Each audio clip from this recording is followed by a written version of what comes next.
All right, joined now by Masters winning caddy Ted Scott, caddy for Scottie Scheffler. Congratulations, dude. And I see you took the whole stick this time.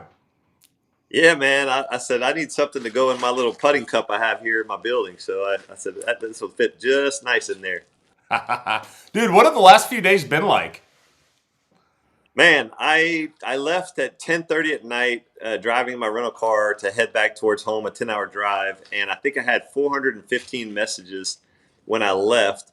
I tried responding for about 2 hours on the phone. Like the car has this feature, CarPlay or whatever, you can speak to it. Slept, got up in the morning, had 400 something messages still, drove the rest of the 7 hours, responded all day, got home. I had 200 something messages. So just trying to get back to people. Some people will say, hey, change your number, but I'm just grateful for the opportunity to be able to say thank you to people. So I'm trying to personally respond to each and every one. So I'm tired, but it's a good tired. Absolutely. No, that's cool to hear. Well, I want to talk a little bit about the final round. I want to hear your thoughts about the chip in on three. And I was watching it, and it kind of reminded me of what happened for you guys there in that championship match with Kisner and what you told me about that. He kind of had that one go in the bunker, and then he chipped in. And it was a similar situation, I guess. Did you recommend that he bump that into the hill? And then what kind of momentum did you guys gain from that whole kind of exchange with Cam? Yeah, so basically, he hit the shot at the pine straw and chunked it a little bit, and then it came up just short and rolled back to his feet. So then we get up there, and he had 10 yards to work with. So I said, "Look, I think you can fly it on the green, no problem. You can fly it two or three on, and it's going to roll right to the hole. That's the really slow direction on that green." And he goes, "Man, I just don't like the lie that much. I don't feel like I can get any spin." I said, "Well, you really don't need that much spin because it's a slow direction." And he's like, "I just don't like the lie." And I said, "Okay, well, let's just one hop it instead of like several bumps. That way it will still be aggressive because it's slow on the green." And so that was the conversation. And obviously, it was on the perfect line and perfect speed for going in, I guess. It was going a little fast, I saw on the thing, but it might have gone 6 feet by, in my opinion, just because, like I said, that way is really slow. But yeah, huge. He pull hooked it on one, pull hooked his second shot on two, pull hooked that tee shot, and then even after he chipped in, pull hooked the shot on four. So he was definitely nervous, as you heard in his interview. He said he was crying that morning with his wife and struggling with nerves and like, I'm not sure I'm ready for this.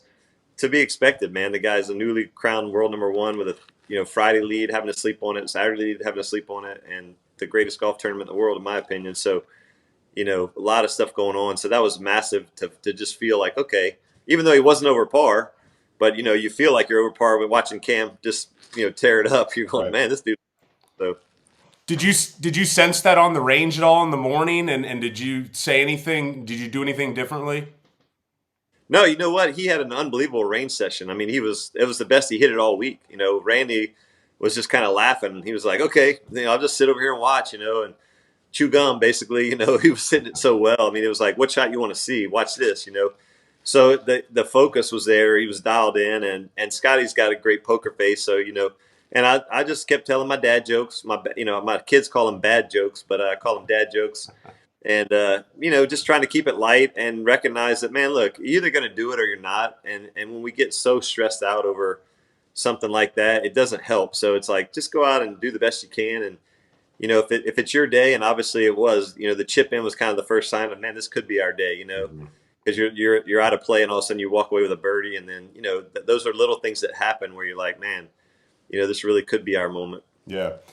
Well, I read that you stayed with Augusta National caddy Steve Kling, which sounds like it's a bit of a tradition for you. And then the CBS broadcast also kind of talked a little bit about how maybe Carl Jackson was sharing some insights with the team. I guess, is there any one new thing? You're always learning new things there. Is there any one new thing that you learned last week that stands out? And then what is it about that brotherhood among caddies that know Augusta National that's so special?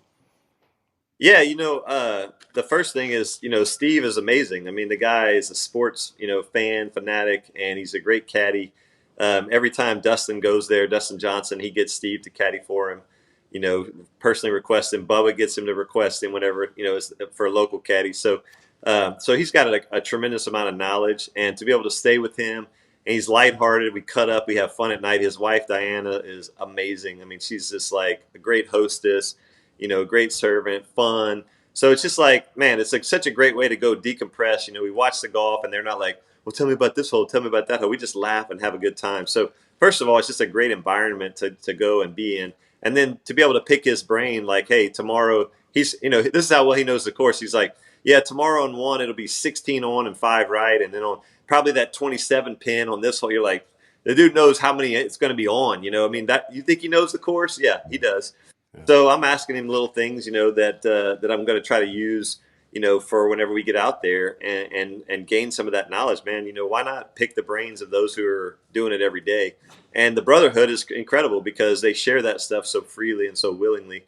And that's one thing I told Bubba's new caddy, Gabe. I said, look, Gabe, just go find one of the guys, especially Steve, and sit down with them and pick their brain. Same thing with Carl Jackson. I mean, guys that have been around that place so many times, it's like their backyard, man. They know it. So why not use that knowledge, and don't be arrogant. In humility, we can learn something. Hey, well, thanks again, Teddy, for the time, and congrats. Thanks, brother.